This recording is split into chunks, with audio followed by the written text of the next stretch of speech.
Good day, everyone. I'm Crisel Natalie S. Corpus, and I am going to discuss with you. Today, I will going to discuss with you now the organizational structure of the Department of Education field offices. So are you guys ready? I am ready too. Again, but before that, before I start my discussion now, is anyone have their ball pen and paper, John, in your table? Okay, I hope so. In your paper, before I start my discussion, just I want you guys to follow my instruction. Okay. First instruction in your paper, I want you guys to draw your circle. Your circle? I mean, a big circle. Just draw a big circle. Okay. Second instruction, inside that circle, draw another circle. Okay, third instruction, inside the second circle, I want you guys to draw again another circle. Okay, and fourth instruction, again, inside the last circle that you draw another circle. And for the last instruction, inside the last circle that you draw a person, no, an image of a person. Either isa, dalawa, it's up to you. It's really up to you, okay? Are you guys done? Okay, I hope so. So I wish that the result of your drawing now is like this, no? What have you noticed in this picture? Or what have you noticed in your drawing? Maybe we have that same thought, okay? The what you draw no is likely similar to a target. It's look like a target actually, and the center is a man or a human or a person, no? Siya yung nasa bullseye. So who do you think that person or that persons? Okay. Since we're going to discuss, no, since we're talking or discussing about education, yes, those persons again are the students. Why is it so? Because in education, what all we want to do, no, is to have that quality education for the students. No, we are student centered. The education is student centered. No, they are doing everything for the sake of that persons, the students, and that circles are, you know, to symbolize the different field offices that we have. Okay, first office we have the central office. So as you can see in that circle now, the central office is the big circle. Why? It is because they are broad.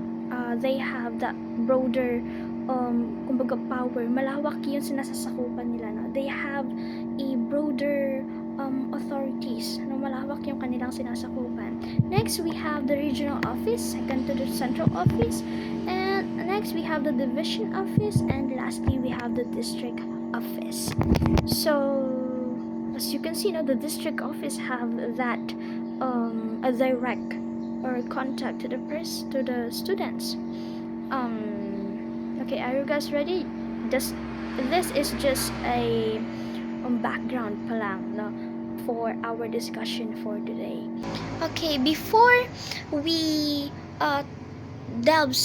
before we delve over understanding about the organizational structure of the Department of Education, we must first identify, you know, our learning outcomes. So at the end of this lesson, at the end of this discussion, we are all expected to be able to identify and describe the different levels of the Department of Education field offices, from the central office to the school level, as I was mentioned earlier.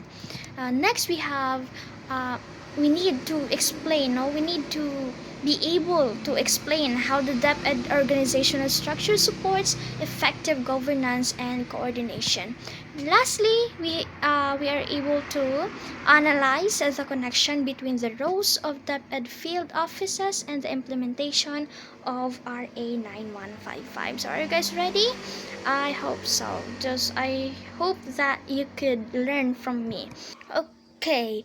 Organizational structure of the Department of Education field offices. Okay, some of you will ask me, why is it essential to have the organizational structure, or it is important ba talaga to have the organizational structure for the Department of Education? The answer is of course is a yes. Okay, because organizational structure illustrates how the education system is organized at the different levels in the Philippines, no? Because before, I know that we already know about this, no, that before Department of Education, tayo pa noon ay DEX. So what is DEX? Department of Education, Culture, and Sports. So, and under that under the DEX, no, the system is highly centralized when it comes to decision making, because all of the decisions are just came from the central office. No, the planning, the decisions are umiikot lang sa central office, and they are the one who just are accountable for everything, no, for the education, and they are just focusing on making plans and then disseminating it. So maybe, no, kaya pinalitan yung system, it is because kulang ng dissemination, kulang ng pagpapasapasahan. So as you can see from our circles natin kanina, no, that the central office has the widest coverage, no, or malaki yung nasasakupan niya. They have the largest, widest na authorities na kailangan nilang gampanan. So that, no, it is very hard for us, no, to lead sa pinakamalaking range na yon ng department or ng organization. So that is why, no, organizational structure has been created to have that to have that different levels kung saan magagawa nilang paghimay-himayin yung trabaho for them to be able to share and give a quality education for our students. Because again, it was mentioned in section 2 RA number 9155. Okay, at the regions, divisions, schools, and learning centers referred to as a field offices, where the policy and principle for the governance in the department are translated into programs, projects, and services developed, adapted, and offered to fit local needs. So this means that through 9155, no, the centralized system has been naging decentralized na siya. When we say decentralized, we're not just focusing on one dimension. And ayan, no, through 9155, through RA 9155, no, we have that different fields na that will regulate and that will help our department to have that quality education, where the central office po composed of the offices of the secretary, undersecretaries, assistant secretaries, and bureau directors. Okay, in general, central office creates po the policies, no, and the general guidelines for the education. So sila pa rin talaga yung sinusunod. But then, no, they have the help of other field officers. Hindi lang sila yung kikilos for the department, but then we have the field officers that will help, no, the central office to implement their plans. And how they were going to implement those plans, no? They were going to implement those policies, those plans by creating programs, projects, and services that are related to the policies and the plans na ginawa ng central office. And of course, no, it is based on the specific needs of their local communities. So that is the importance of having the different fields, no. It is because, again, balik tayo sa circle natin kanina, no, it is, again, the central office is very hard, no, their part is very hard. It is because malaki yung kanilang nasasakupan, while the other offices, no, mas magiging madali for them. It is because paikli ng paikli or paliit ng paliit yung kanilang nasasakupan. Here, for example, in our class, okay? Um, mas madaling mag-lead as president, again, in each classroom than to become an SSG president. And mas marami silang nasasakupan. The more na marami, the more that it has the big responsibilities, no? At the more na mas mahihirapang i-assess kung ano nga ba yung kailangan ng that kailangan ng department o ano yung kailangan nga ba talaga ng field na ginagalawan natin ngayon. Okay, do you guys follow and understand? Okay, I hope so. So again, no, the central office is the one who creates policies and the general guidelines for the education, while the other offices are the one who implements their policies and plans by creating projects, programs. Kumbaga, si central office is the brain. No, they are the brain. They are the one who construct, while the bodies, while the field offices is the body that implements or doing actions for that. Kung ano yung sinasabi ni brain. Okay, do you guys understand? I hope so again. Okay, while the central office provides the direction and the national standards, the field offices make sure that those are applied effectively. So the functions of other offices is to ensure, to make sure that everything are being applied effectively based on their local needs. For example, kung ano nga ba talaga yung kailangan ng isang locality, because every locality have different needs. So, do you believe in that?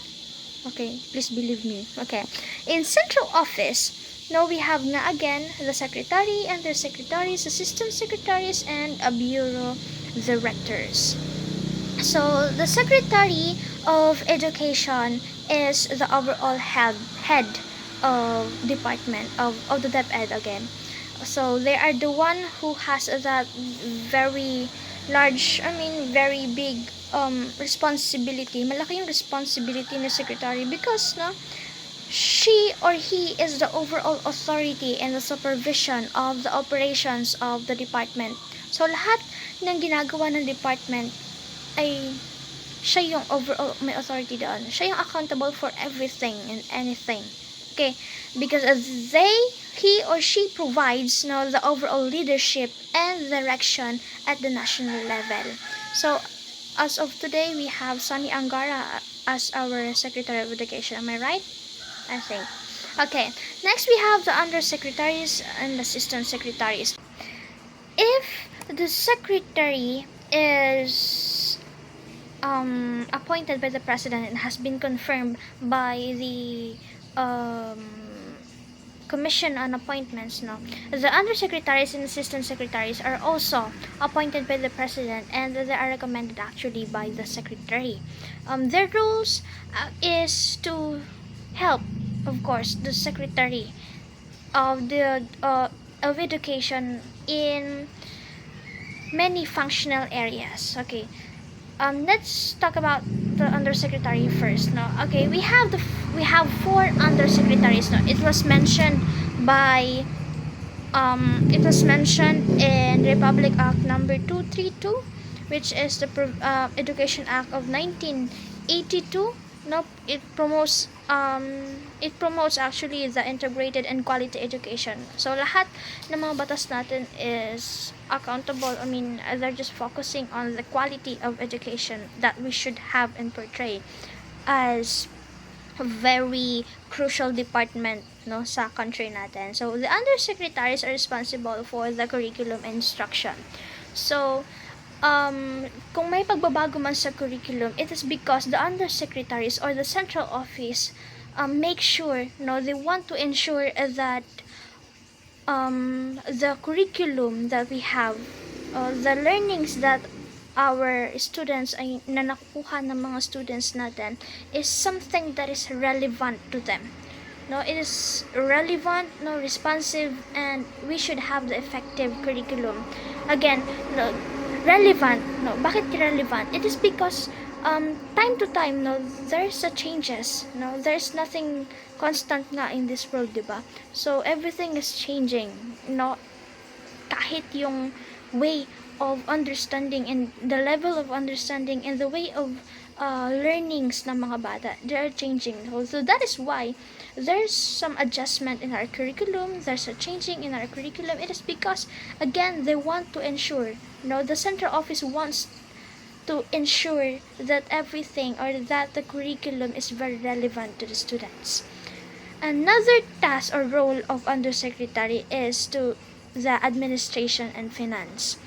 So the undersecretaries wants to ensure that the schools and the whole organization ay nakakatanggap ng support ng financial, of course, from the government, for them to be able to attain and reach their goal for the department. It is because napakahirap naman talagang kumilos nang wala tayong suporta.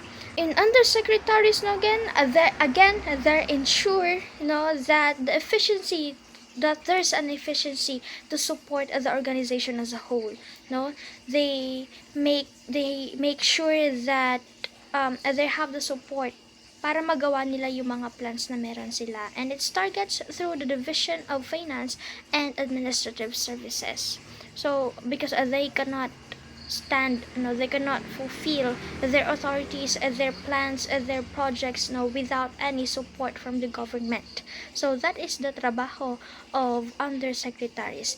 Next, we have the assistant secretaries. Again, the assistant secretaries, from the word itself, assistant. So basically, they're giving assistant to the Secretary of Education, and specifically they are handled the specific projects and programs. So they are the one who manage the programs, the general programs for the education. They are the one who coordinates project. Okay, coordinates project, meaning that the assistant secretaries have that coordination between the central office and the other offices. So because sila yung gumagawa ng communication, siya yung nakikipag-communicate with other fields for them to be able to disseminate the informations, the plans, and policies na ginagawa ng sa central office. So this means that assistant secretaries has a crucial responsibilities because they are linking the other offices together. To sum it up, the other secretaries and assistant secretaries again are both assisting the secretary, the Deped secretary. They are the one who give an advice and assist, of course, the secretary of education in formulating and implementing the department policies, plans, and programs. Okay, and lastly, we have the bureau directors. So the bureau of directors are divided into many areas. We have the Bureau of Elementary Education, Bureau of Secondary Education, and the Bureau of Alternative Learning System. So what are those? Okay, Bureau of Elementary Education, of course, from the word itself, elementary education, they are focusing on the primary and basic education, or they are focusing on the elementary field of education, and they want their main goal is to construct the students to become a good member of the society. Again, it is because the elementary education is the primary nga again. So when I say primary, they are the foundation of the students for the later stages pa ng kanilang pakikipagsapalaran in the field of education. So in our subjects sa ating mga other subjects it was mentioned that the recent stage or yung stage natin ngayon will affect the latter stage of our life. So that is why it is very crucial. The elementary education is very crucial for the students because it is their foundation in fulfilling and to become a competent one. Okay, do you guys follow? I hope so. Okay, next we have the Bureau of Secondary Education. So again, it is mainly focusing naman on the secondary education. So this is the second stage kumbaga ng isang pagiging estudyante, no. So layunin ng Bureau of Secondary Education is to provide, no, and to improve the quality and the relevance education for the students, no. They are the one who make sure, and their goal is to support the students, no, to develop their goals actually, and to become ready in the national development, for them to be able to being an asset, no, maging asset tayo ng ating society and ng ating community rather. Okay, next we have the Bureau of Alternative Learning System. Okay, it was mentioned, I think it was mentioned by Lara, no, that in RA 9155, they make sure that the education opportunities is open for everyone. No, so lahat nakakapaki-paki lang, lahat ay makikinabang when it comes to education. So that's why we have that alternative learning system, because it provides education for out of school youths and adults, no. This means that education na yung lumalapit sa iyo. Okay, yung education na yung pumupunta sa iyo, and you're not the one who go to school na, kundi yung school na yung lalapit sa iyo. And that is what we call the alternative learning system, no? Or the ALS nga again.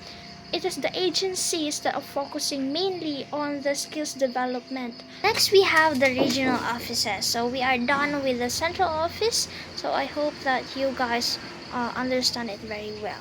So in the regional offices, there are 16 regional offices headed by the regional directors, while the autonomous region in Muslim Mindanao, or what we call ARM, or now they are called as BARM, or the Bangsamoro Autonomous Region in Muslim Mindanao, they are headed by the regional secretary. So why is it so? Kaya bakit kaya regional secretary and they are not headed by the regional director? So later we will discuss, no, about that. But before we discuss that independence by the autonomous region, no, we should learn first what is the function, or what is the role of the regional directors. Okay, so what are the function, or ano ba yung role of the regional directors? So from the word itself, no, the regional directors, region. So basically, of course, no, they are working in the region, in their regions, because they are under the regional offices. So directors are the one who translates the plan from central office, no, to a regional action, and that action again are based on what is need of the regions, no. They are the one who making plans, no, to meet the organization goals, and of course, no, they are the overall leadership in the region. So sila yung regional version ni Secretary of Education, which again manage the operations, budgets, and staffs within the region. So later, no, madidiscuss natin, o mami-mention natin what are those 16 regional offices. Okay, now let's go with the regional secretary. No, and the regional secretary is someone, no, who leads the arm or the BARM, no, because it has a high autonomy. When we say high autonomy, what are those? Okay, I think we already knew the meaning of having that autonomy. Okay, so the arm or the BARM, no, has a high autonomy. When we say high autonomy, again, it is ability, no, to govern themselves. No, the self-governance, being independent na rather. Because autonomous region in Muslim Mindanao is considered as a nation. No, there are nation. Ano yung nation? What is the difference again between nation and state? Okay, so the nation, no, is the group of people o yung mga tao, the interaction between the peoples that shared a common beliefs, no, common culture, common tradition, and that is why po nagkakaroon tayo ng independence. Nagkaroon ng independence yung ARM. It is because the Moro requested to have their their own governance for themselves, to uphold their cultural identity, and recognized, and it has been recognized actually by the national law. Okay, so ARM are headed by the regional secretary. It is because they have a separate structure, for their education, field of education.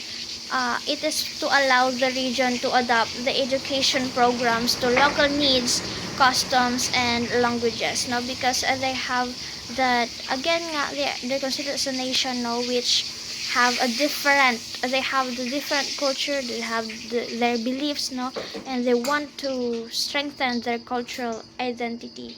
So that is why they have their own curriculum, but then their curriculum is related pa rin with the national curriculum, but it has been added by the Arabic and Islamic studies, and for them to again strengthen their cultural identity, to build their education system based on their culture and traditions and beliefs.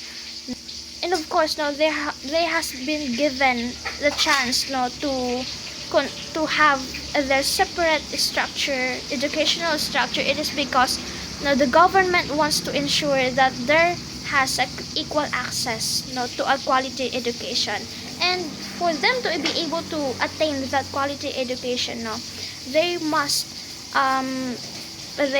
use the curriculum that is very convenient for them, such as the using of their language, adding the language, and adding the Arabic classes for them. The ARM has a regional secretary of education staff.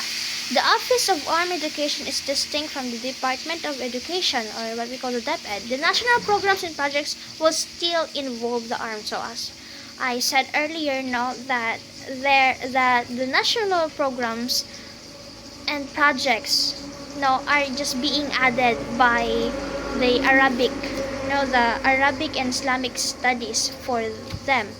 So this means that they're also following the national curriculum, but it has been added. So they have their own actually. Now we are done with the regional offices. Let's go to discussion with the division offices. Okay, the division office are headed by the school's division superintendent.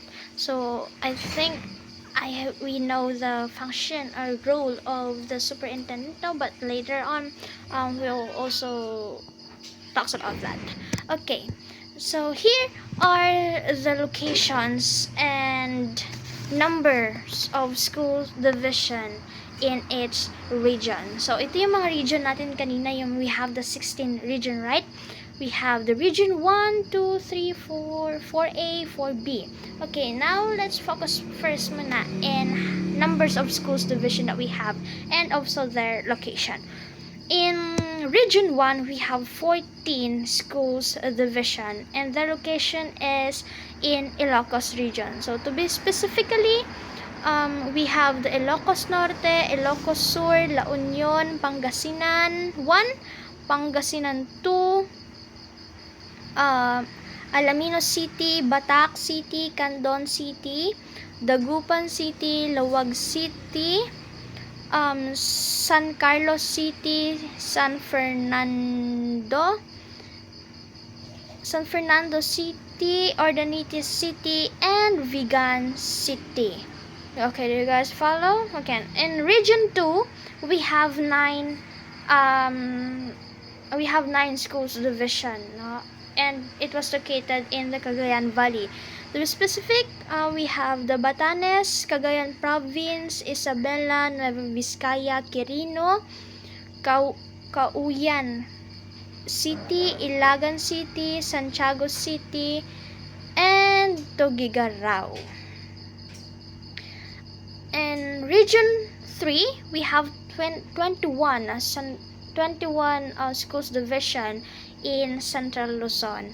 We have Aurora, Bataan, Baliwag City, Bulacan, Nueva Ecija, Pampanga, Tarlac, Zambales, Angeles City, Balanga City, Cabanatuan City, Gapan City, Mabalacat City, Malolos City, Maykahuyan City, Olongapo City, San Fernando City, San Jose City, Science City of Muñoz, and lastly we have the Tarlac City. In Region 4A, we have the Calabarzon. And it has the 24 schools division. Now we have the Batangas, Cavite, Laguna, Quezon, Laguna, Rizal, Antipolo, Bacoor, Batangas. Batangas, Binyan City, Calaca, Cabuyao, Calamba, Cavite, Dasmariñas, Imos, Lipa, Lucena, San Pablo City, Santa Rosa City, Tanauan City, General City, Tayabas City, and lastly we have the Santo Tomas City. So it's so marami, no, because we have the 24 schools division. And in Region 4B we have 7. Now we have, of course, it was located in Mimarupa. Now we have the Marinduque, Occidental Mindoro, Oriental Mindoro, Palawan, Romblon, Calapan City, and the city of Puerto Princesa. In Region 5, we have 13. Now we have 13 schools division. We have the Albay, Camarines Norte, Camarines Sur, Catanduanes, Sorsogon City, Legazpi City, and so on. So here in the PPT, no. In Region 6, we have 8. Now we have 8 schools division. We have the Aklan, Antique, Capiz, Guimaras, Iloilo City, in Iloilo City, Pasay City, Rojas City. In Region 7, we have 12 schools division, and it was located in Bohol, City of Cebu, Bogo, Danao, Lapu-Lapu, Naga, Mandaue, Tagbilaran, Talisay, Toledo. In Region 8, we have 13 schools division, and those are located in Biliran, Eastern Samar, Northern Samar, Western Samar, and Leyte, Southern Leyte, City of Baybay, Borongan, Calbayog, Catbalogan, Maasin, Ormoc, Tacloban. In Region 9, we have 8 schools division, and it was located in Zamboanga del Norte, Zamboanga del Sur, Zamboanga Sibugay, and Zamboanga City. And the city of Dapitan, Dipolog, Isabela, Padagian. There are so many, no?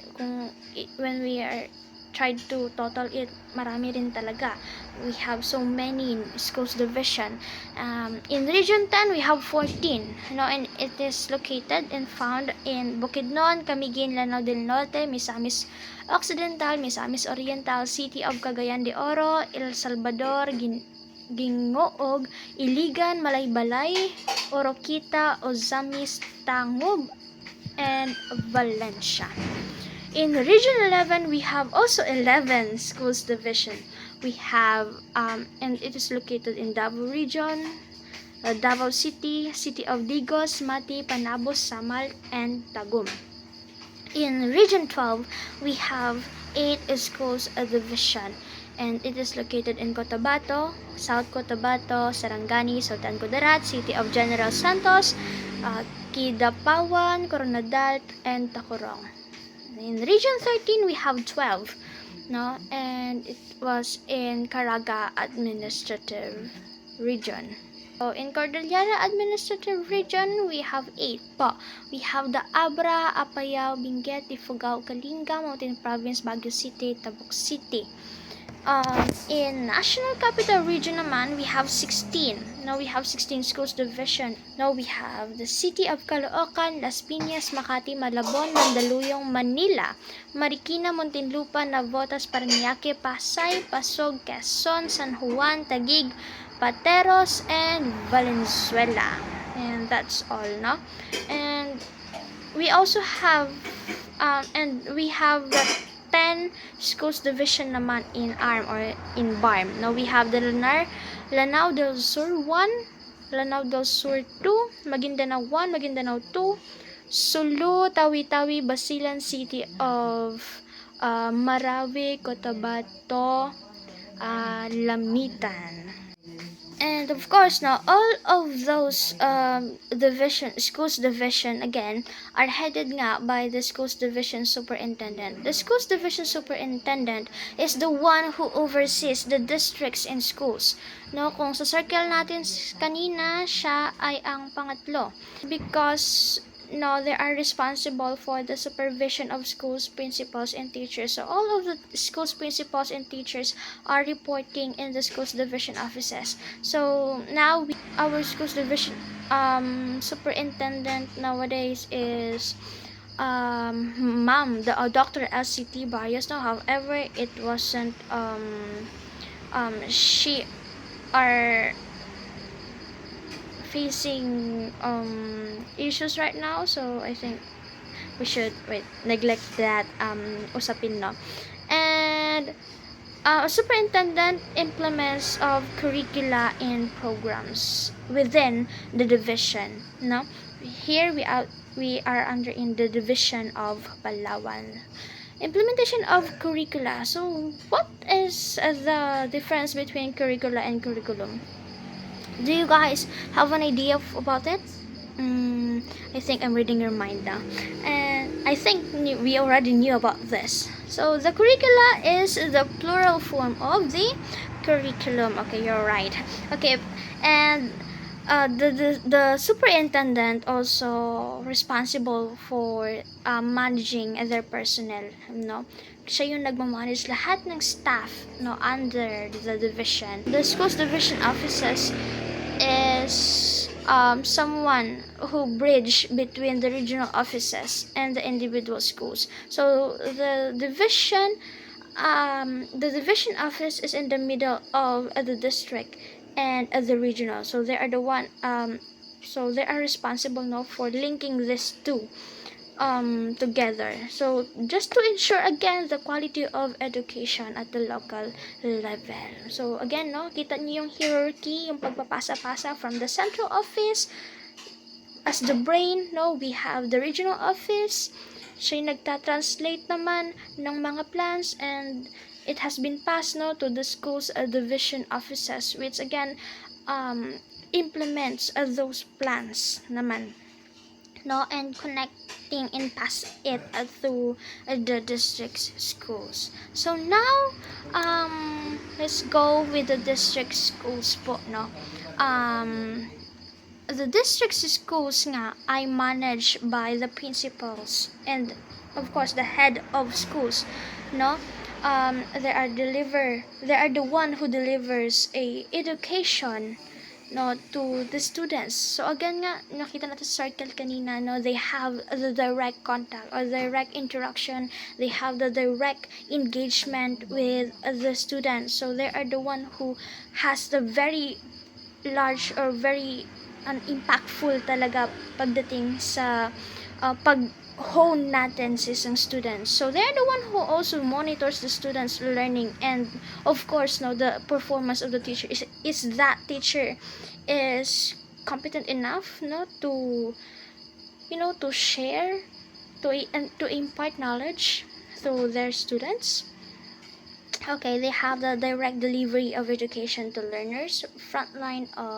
They're also called as the front line because they are facing, no, they are the front line of the Deped operations because they are facing directly the students. Okay, now let's focus, or now let's take a look on the organizational structure of the field of department. Okay, we have, ayan, so the school's division is located in each province or city. A provincial school division may include one or more cities within its geographical area. The school's division superintendent has authority over what? No, over the elementary and secondary schools, no, both public and private within the division. So I think it is very self-explanatory naman din, diba? So again, no, the schools division is headed by the schools division supervisor. Now, the provincial school division may include one or more cities within its geographical area.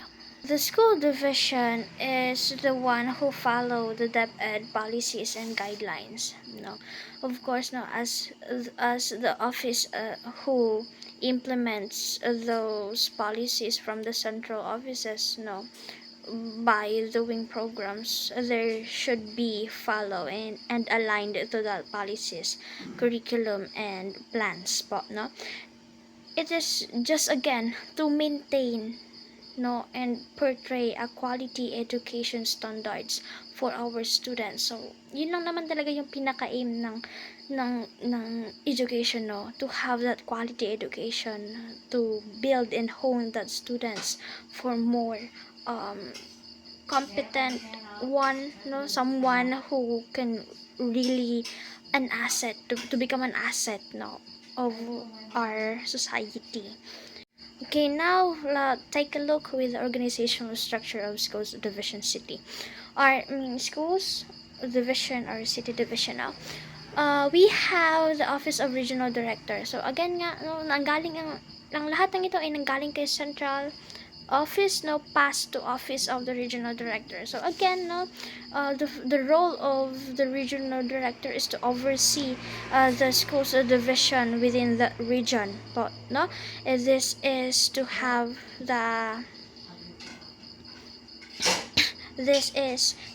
again the quality education. The regional director is the highest education office within the region that supervising again all the schools division within its area.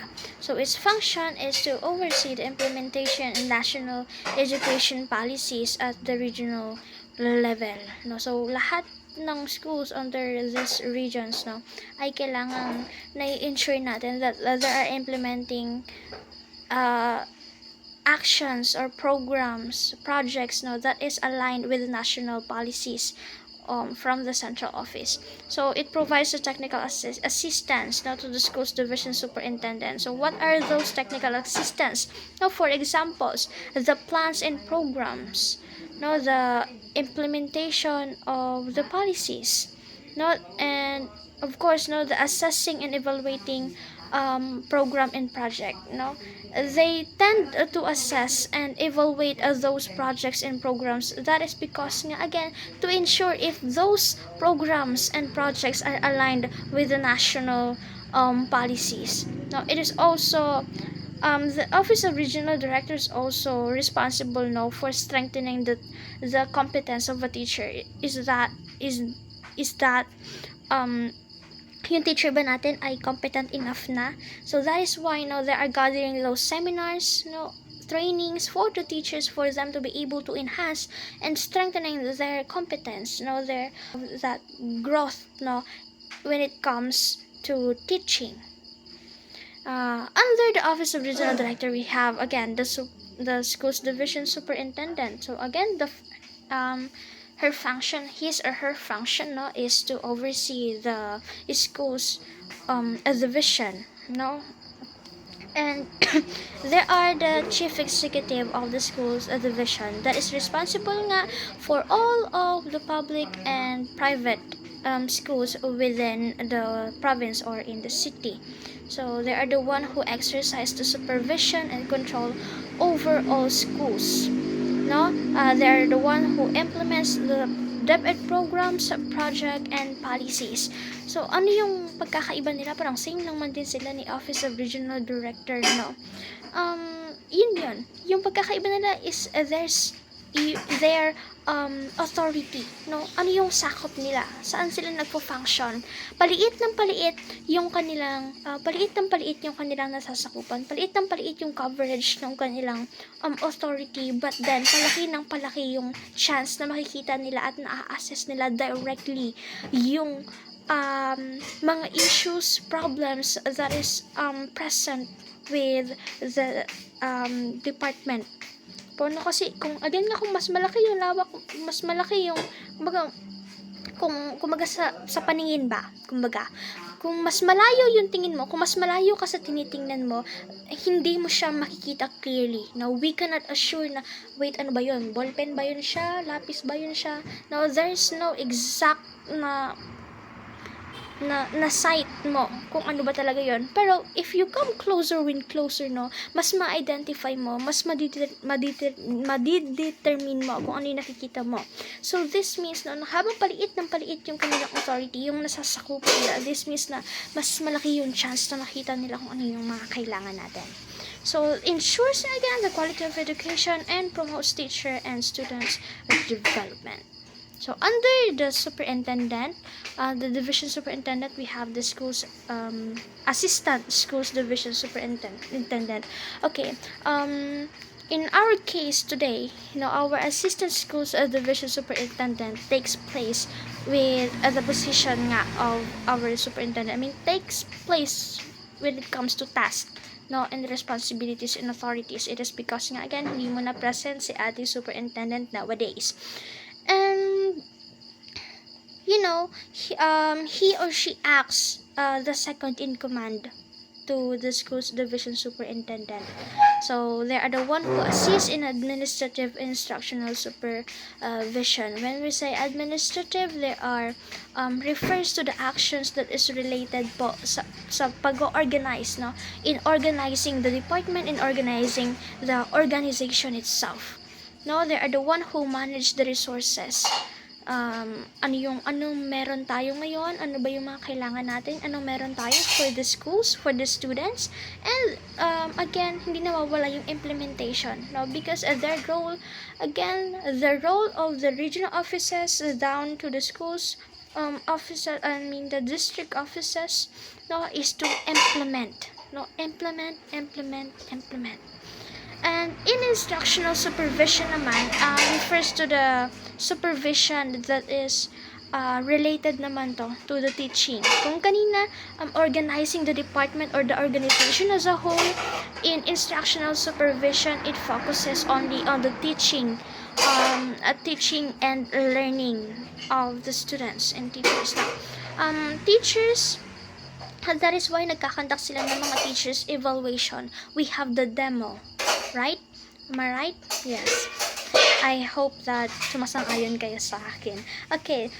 They also have the training and seminars, And of course, they are the one who provides the material. So that is why meron tayong mga pinapahiram na laptop. Yung mga teachers natin ngayon, may mga laptop sila from Deped. So it is because the schools division office provides materials, provides resources na magagamit ng mga teachers natin for an effective teaching, And of course, we also have that students evaluation to test their learning capabilities, to test their learning kung may natutunan ba talaga sila sa kanilang pag-aaral. So that is why nagkakandak tayo ng mga examinations. It is part actually of the curriculum, to have that kind of evaluation to the students. And again, the assistant schools division superintendent helps in planning and implementing and monitoring the division programs. Okay, next we have the administrative division. So I think we are familiar with the admin, right? Okay, so we have that admin office in the division, Sila yung pinaka-admin ng admin natin sa mga schools natin. So there are the handles, It has been handled by the non-teaching personnel. So it handles all the non-teaching functions at the division. So it manages the personal records. Personal records, it means that the records of the employee, yung mga records ng mga teachers natin, their contracts, no, yung sahod nila, no, hawak yun ni administrative division. Kung kung maglo-loan ka ba, may mga loans ka ba, teacher, ayan. So they also have that records in performance evaluation. So again, we have that demo, no, and that demonstration, their ratings in demonstration has been passed to the division, at lahat ng records mo po ay hawak yon ni administrative division. So administrative division is also responsible for the finances, no, hawak niya yung pera natin, kumbaga siya yung responsible for the money transaction. Now we have that what we call the MOOE. Okay, sila po yung nag-handle na ng MOOE. Next, the procurement, no? Ano yung mga gamit sa school natin, yung mga ink, mga bond paper natin. If you are able to enter po yung mga bodega natin sa mga schools natin, no, makikita natin yan that they have the a lot of bond paper, a lot of inks, no, is because it is from the administrative division po. So they are the one who gives and disseminate those materials needed by the schools, no, and they're also considers as the logistics, no, the administrative division ay logistics din natin, the one who responsible for transportation, storage, and maintenance of all of the resources that we have in our division. Do you guys follow? Okay, I hope so. Next we have the promotional staff. The promotional staff is refers to promoting, no, the school's activity, promoting and educational activities, projects, and community linkages, no. Hindi sila yung promotion na pagpapataas ng rank, no, but they are the one who kumbaga kung nasa atin sila yung media.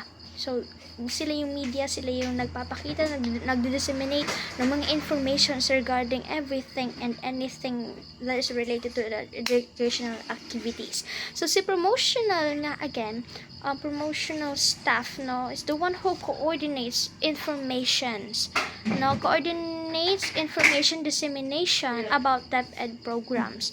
So they are responsible for coordinating the persons involved, no, in each activity or program or the seminars, no, or the trainings. Sila po yan. So kailangan si promotional staff, no, is the one who have a lot of connections sa lahat ng member ng or under ng division office, no.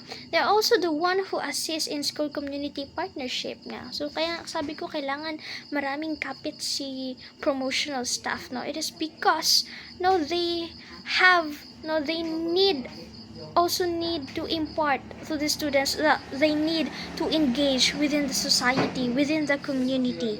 Now, for example, no, nagkakaroon nga tayo ng mga extracurricular activities such as that sports, no, the field trips, no, we have that science exhibit.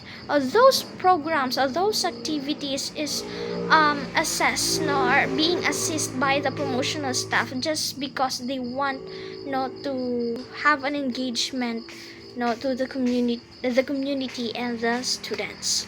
After the promotional staff, we have the EPS. EPS. Okay, this joke. Okay, there's so many EPS. What's that EPS stands for? Okay, EPS stands for the Education Program Supervisors. So there are, as you can see po, no, we have the EPS in English, we have in Mathematics, Science Filipino, Social Studies, MAPE, Values Education, and Araling Panlipunan. It is because, no, these are the supervisors who oversee a specific learning areas, no. Specific learning areas meaning that there are a specific field or specific subjects that being focused po, no. These supervisors, these education program supervisors provide a technical assistance and trainings for the teachers, no, to the teachers rather, na for them to be able to ensure, no, that there's an improvement in their teaching style for that field po. They commonly provides a seminar, no, helping them and assisting them in planning or creating their lesson plan and ensure that there's an alignment in their teaching strategies now with the Deped standards, that they're following the standards when it comes to teaching in that specific field. Now, if their strategies are aligned with the standard, so for me, no, from my previous school, so sa school na pinanggalingan ko, ito, I think you guys know this now. For example, math teacher siya, tapos pinapanood na lang tayo ng mga videos online o videos from YouTube actually, no. And this is something that it is not aligned, no. It is not aligned with the standard, with the Deped standard given. Specifically, no, in mathematics, it should be a hands-on discussion with the students. But then, no, that teacher tends to give us a video and watch it para makuha namin yung lesson or yung topic namin with that subject. No, so they also give, no, a recommendation about an effective teaching. No, these supervisors help each of the teachers in that specific field on how they were going to deliver their lessons effectively. And of course, no, for example, mathematics, no, it should be a hands-on subject. No, it should be a hands-on discussion, kasi there should be they should be ensured, no, that the students can follow every steps or every formula na gagamitin nila. So that is the educational program supervisor. Do you guys follow? Okay, I hope so. Again, the education program supervisor focuses on the specific field or specific areas, no, the specific learning areas. Okay, next we have the district supervisor, no? Sino ba yan si district supervisor na yan kanina? So I was mentioned it earlier, no, that the district supervisor is the head of the division office. And actually, there are the localized version, no, ng lahat. Sila yung pinaka-localized kasi sila yung may again, they have the direct interaction and connection with the students kasi sila yung nasa last circle. Am I right? Yes. Sila yung nasa last circle actually. The district supervisor, no, supervises the school heads and teachers in elementary and secondary education. It ensures that Deped policies are followed in each school. So lahat ba ay nagagawa ng maayos or lahat ba ay nagagawa ng tama? So still, no, dapat they are aligned pa rin with the central office plans and policies and plans and decision na ginawa ng central office, no. They should be aligned, and dapat yung implementation natin dapat nagko-coincide pa rin with the national level. It helps improve instructional quality and performance. So yun pa rin, no? We're just focusing on the quality teaching, quality performance of all the teachers that can be imparted, no, to the schools. To the students rather.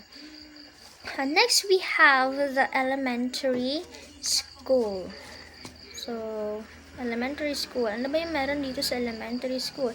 Of course, no, in elementary school, it comprises of the public and private primary schools under the division. So, I think it is very explanatory that the elementary school, no, provides a basic education for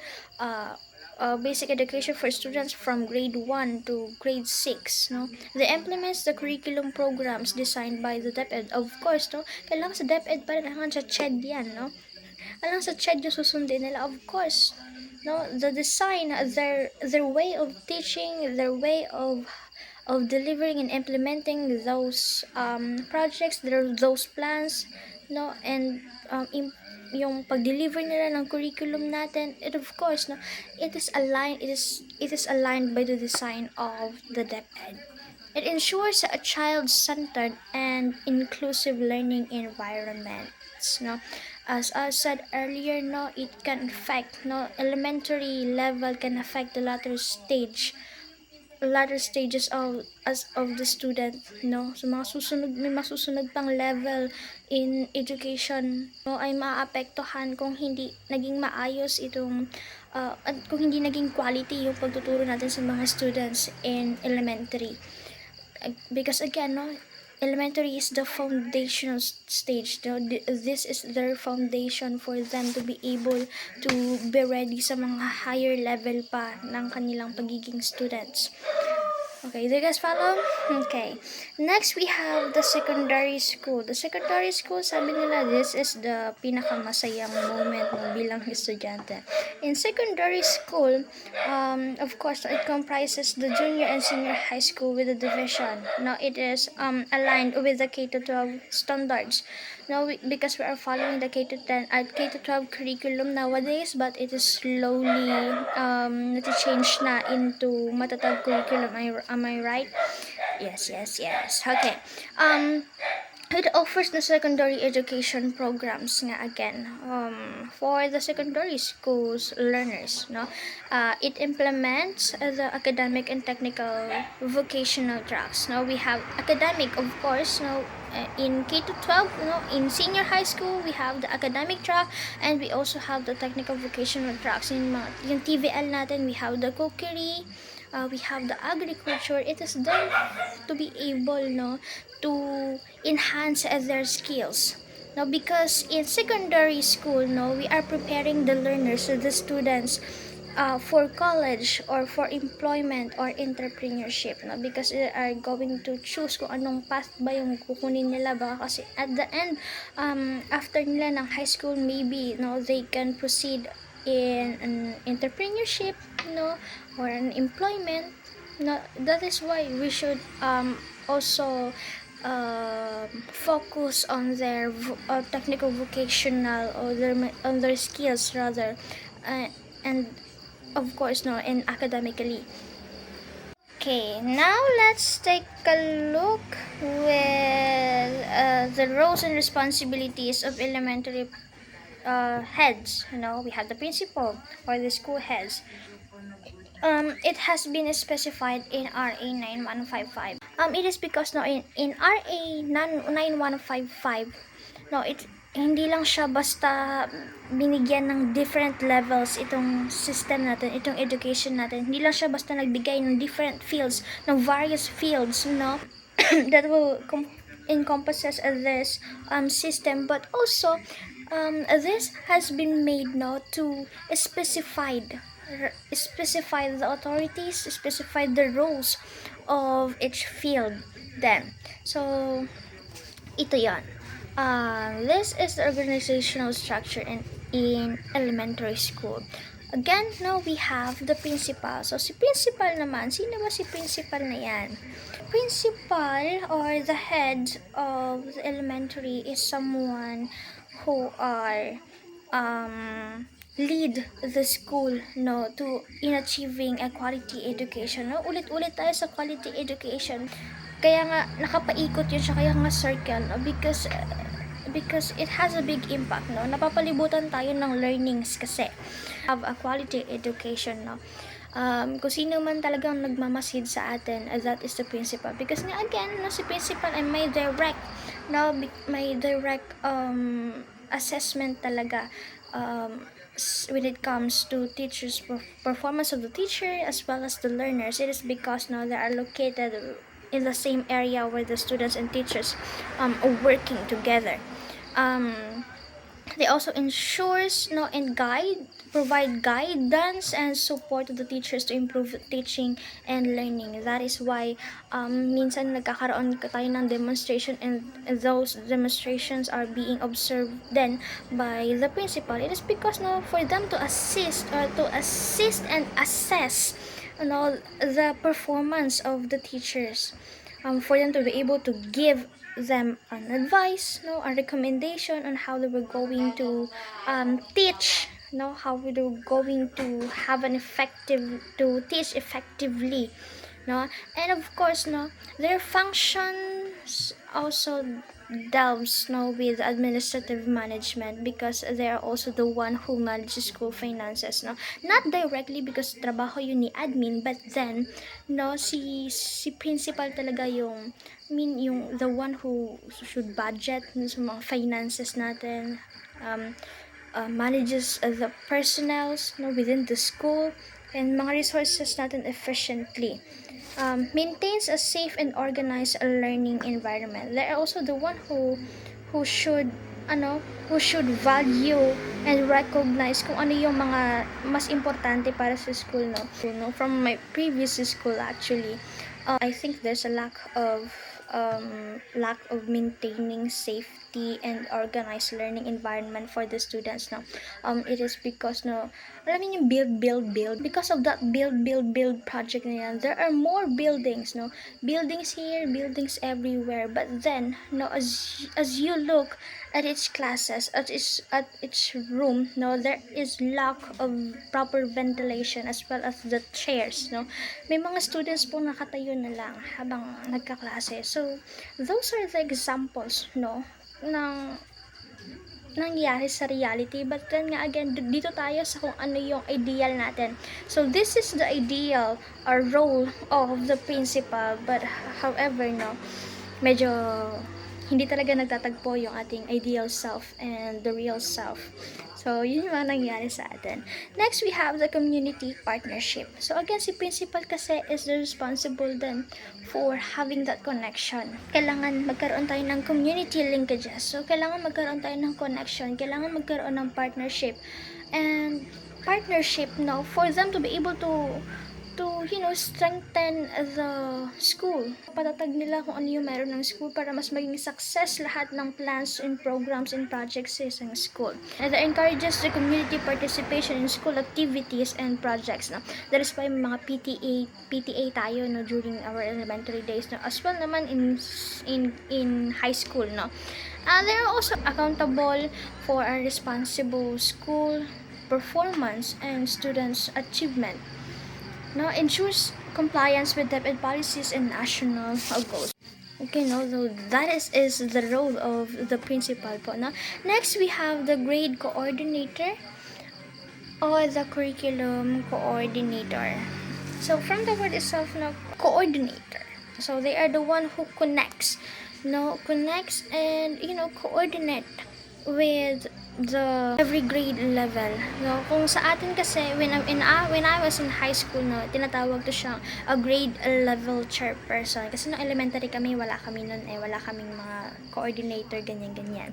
So the grade coordinator, no, assists the principal in academic matters and grade level management. So this means, no, kung si principal ay nag-oversee sa isang school, no, the overall or the whole school, no, kailangan niya naman ng mga galamay-galamay para higit pang makilala o matutukan talaga yung mga students and teachers natin.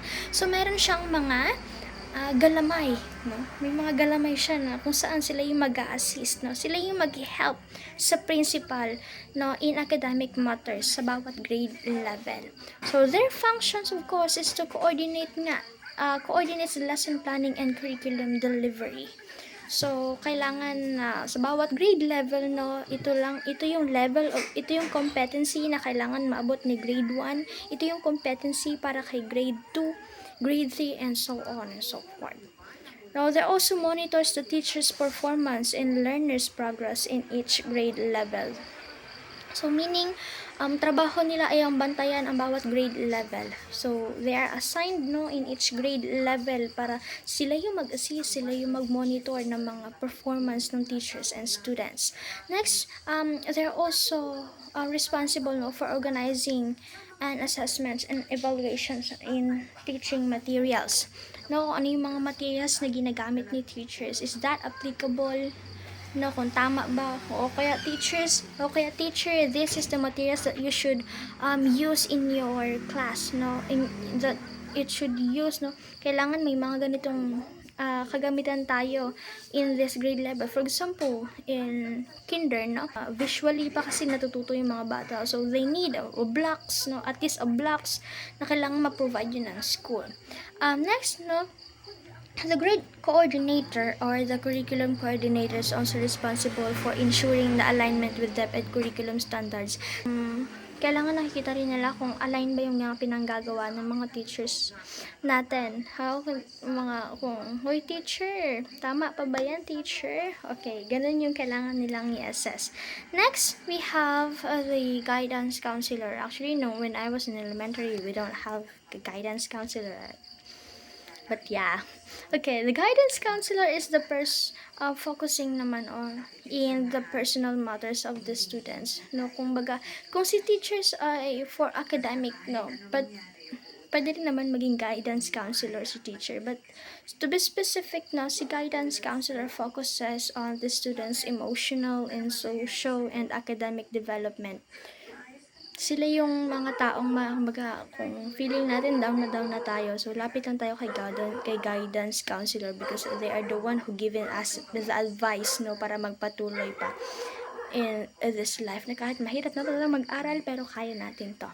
And their function, no, is to provide a counseling and guidance to the students. So also to assist in resolving behavioral or emotional issues. So, because I know that do you believe ba na mahirap talaga mag-aral? Yes, I think so, no. Naniniwala tayo, pareho tayo naniniwala na mahirap mag-aral. Kailangan natin ng someone who can someone na pwede nating pag-share, no, mapagsabihan ng mga problema natin in life, no, either personal man yan or in school, friends, no, but it's something that can affect our behavior and our emotions, no, we can share it to our guidance counselor. And they conduct students assessments and intervention, no, for them to be able to give us for them to be able to assess us, and of course to give us an intervention and, you know, recommendation kung ano yung dapat nating gawin when it comes to dealing our problems in life. No? Next, coordinates with teachers and parents for student welfare. No? The guidance counselor, minsan sinasabi natin, parang pakialamero na to si guidance counselor. No, they're just doing their job. Because most of the time, no, ang mga students ay cannot directly share their problems to their parents, no, or in their teachers. So, si guidance counselor, if you can share, no, your thoughts in guidance counselor, so sila yung makikipag-coordinate, no? Sila yung magsasalita para sa atin na ganito nyo dapat itrato o ganito natin dapat pakisamahan si ganito ganyan. Next, no, promotes mental health and values education program. So that is why nagkakaroon tayo minsan ng mga mental health awareness. No, it is because yung si guidance counselor na notice niya, he or she has been noticed that the students, no, needs something na makakatulong sa kanila for them to be able to overcome all of the challenges they are facing as students, no, as a member of the family or as the member of the society. Do you guys follow? I hope so. Next, we have the teachers, no? Of course, the teachers. Sino ba si teachers na yan? Again, no, sabi ko kanina, as I was said earlier, that the teachers serves as the frontliner education in the classroom because they are the one who, sila talaga yung pinaka may direct. Okay, sila talaga yung may pinaka kaharap natin, no, in school. So their function, of course, is to plan and deliver the daily lessons. They are the one who doing an action talaga. Sila talaga yung sumasalamin sa salamin, charis. Sila talaga yung sumasalamin sa mga plans and programs, no, that has been implemented thing or implemented in our field, in the education field, no? They're the one who assess and monitor students' learning progress, no? Maintain classroom discipline and positive learning atmosphere. So sila talaga yung nagbibigay sa atin ng learnings, no? Learnings, values man yan or academically, no? And on enhancing our skills from time to time. Now communicate with parents and support school activities. Now work with coordinators and counselors for holistic student growth. So, diba yung 21st century natin, no? Kailangan yung role ng teachers is to have that is to hone the students into holistic one, no? Kaya kailangan matutunan din natin mai-impart natin sa mga students that they must hold themselves, no? They must grow for their own good. And lastly, we have the pupils. So, sino mga pupils na yan? So, tayo yan. Okay. Tayo yan during our elementary days, no? The pupils or the students is the central focus of the school's educational goals. No, sila yung nagre-receive. So, kaya nga sabi ko nasa gitna, yung sa bilog natin kanina. So, nasa gitna si pupil, nasa gitna si students kasi siya yung magre-receive ng lahat ng impact. No, siya yung magre-receive ng lahat ng pinaghirapan ng buong circles na yon, ng lahat ng circles na yon. Sila yung bullseye, kumbaga, no? Sila yung target kasi ng mga pinanggagawa natin. Sila yung target ng lahat, no? They actively participate in learning activities, no? They follow school rules and respect teachers and peers. Someone who engage in academically, no, in co-curricular and extracurricular activities. No, sila yung magre-reflect if we already have that quality education ba in our country, no? If we honed ng quality individual, this means that we have that quality education. Now, they also strive to personal growth and academic excellence. So we're not just developing yung sense of learning, but also we are developing the sense of personal growth and yung pag-strive nila for excellence, in order to be an asset in our country. Next, we have the roles and responsibilities of the secondary principal and school heads or the administration within the secondary school po. The principal in secondary school, no, are similar din naman. They have the similar function in elementary school, no, just to oversee all the academic and administrative operations, no, within the school, no, just to supervise the teachers, coordinations, and non-teaching staff. And also ensures that the implementation of the learnings, no, are aligned with the Deped policies, no, national Deped policies. However, they're not 100%. No one is perfect naman din talaga. No, they cannot 100% no, assess and implement implement the policies, no, and they cannot truly assure if the lessons na binibigay ng mga teachers are truly aligned with the curriculum. For example, no, when I was in high school, our research ay dapat nakatuon sa qualitative design. Now, however, ang tinuro sa amin ng aming teacher ay quantitative. Supposedly dapat nasa grade 12 pa yun siyang ma-discuss. That is why pareho na naging quantitative yung lesson namin during grade 11 and grade 12. And that is why our section have no idea how to create a qualitative research. No, so this is something that is failure, no, in role of the principal, no.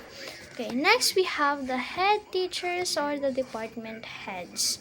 So, kung sa elementary, no, we have the grade level chairperson or representative, ganon, grade level coordinator. Here naman ay meron tayong head teachers or the department heads. They serves as the leaders of subject department. So we have the Department of English, Department of Math department, or Science department, no, and every field yan naman yun siya. Their function, of course, is to supervise and support teachers within their department. So, lahat ng mga teachers sa Filipino, in the same department. Lahat ng teachers sa English, they in the same department then. The department heads, no, are the one who monitors the lesson plans, the teaching methods, and students' performance. No, kumaga, pasa-pasa lang talaga, no, the hierarchy of their responsibilities from the principal na kailangan ni-assess, no, kailangan niya ng mga galamay para tulungan siya to assess all of that things, no, all of that matters or that performances of the teachers and students. Hanggang sa mapunta to sa mga teachers din, no? The department heads are the one who conducts evaluation and peer mentoring. So, kaya nga pinagsasama natin sila sa iisang department, that is because, no, they can understand or they can relate to each other, no? Kaya nilang i-evaluate na, dapat ganito yan, ganito, ganyan. So, they can also mentor, no, each other, no, because they know, they have that idea, no, how to deliver that plan or that lessons properly and effectively. Next, no, facilitate curriculum implementation and resource management, no, report to the principal on department activities and needs, no.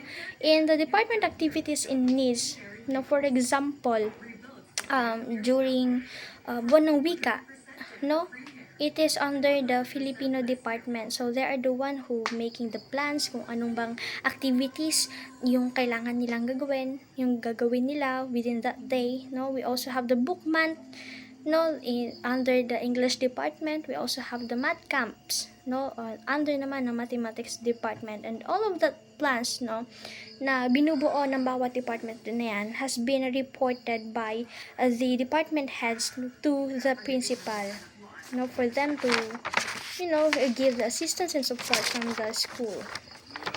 Do you guys follow? I hope so. Okay, next we have the guidance coordinator. So, the guidance coordinator naman leads the school's guidance and counseling services. So, siya yung heads of the guidance counselors, no? They are the one who supervises the guidance counselor and their programs. So, that is why, again, may mga health awareness seminars tayong ginagawa, no? Yung mga career guidance natin, because there also aims, no? Because they also have that function to develop and implement the guidance implements guidance activities and counseling programs. They also assist the principal in promoting student welfare and discipline, and of course, to help teachers handle students with behavioral or emotional concerns, and to successfully help the students and teachers. Now, we have the guidance counselor. The guidance counselor is the one who counseling the students. No, sila talaga yung nakikipag-usap sa students. They are called as the guidance counselor. Now, they are work under the guidance coordinator to support students' well-being. Their functions, of course, their role in the school is to provide counseling to students na facing academic, personal, or social issues. They also conduct the personality test, career guidance, again, as I mentioned earlier, the student profiling, sino ba talaga sila, dapat makilala mo yung sarili mo, and organize seminars on mental health, peer relations, and study habits, and of course, to work with parents and teachers for student development. Okay, do you guys follow? Are you still here? There? Okay.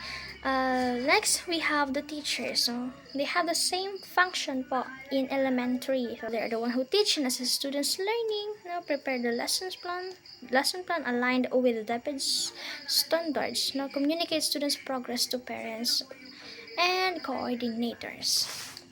Okay, do you guys still follow? Okay, thank you so much. Next, we have the students, the center of everything and anything happened in the schools, and katuwang ng mga teachers in providing quality education, in providing lessons, in providing knowledge, and imparting knowledge. Now, we have that resources, and one of the resources is the library, and a library are headed now by librarian. The librarian is the one who manage the school library and learning resources. So, lahat ng mga learning learning resources natin na pwede nating makuha ay nasa librarian yon. So they are the one who organize and maintains books, digital resources, and references na magagamit ng mga students natin for an effective learning, no? And of course, no, they are the one who assist teachers and students in finding academic materials, no? But nowadays, no, it is not too difficult for us to find an academic materials, no, because it is very common na siya nowadays, no. We have the Google, no, it easy na lang na magtanong kay Google na ibibigay niya na agad-agad. Next, no, the librarian promotes reading habits and literacy programs. Keeps on inventory of library resources and ensures their accessibility. So, kailangan si librarian natin na na-assure nila that the students have that can access easily the materials they need in their learning habits na kasi kung gusto nila magbasa, they have that access in they have that resources in the library. Okay, to sum it up, let's go back with the circle, with the circle, the target like discussion. Okay, we have the central offices, which is the brain, siya yung nag-iisip ng lahat, na may pinaka-broader authority, the broader, siya yung may pinaka-malawak na nasasakupan, to be followed by the regional office. We have the division office and the district office, which serves as the body naman, the body who acts, that is aligned with ano yung sinabi ni brain. Ano yung sinabi ni central office. And all of that projects, all of that plans, plans from the central office that is being implemented by the other field offices through projects and programs must have a positive impact with the student as the center of the education that we have today. We should have that quality education in order to us to hone an asset to our society. Thank you so much, and this is the end of my lesson. So I believe and I hope that you guys understand and follow my discussion. Thank you.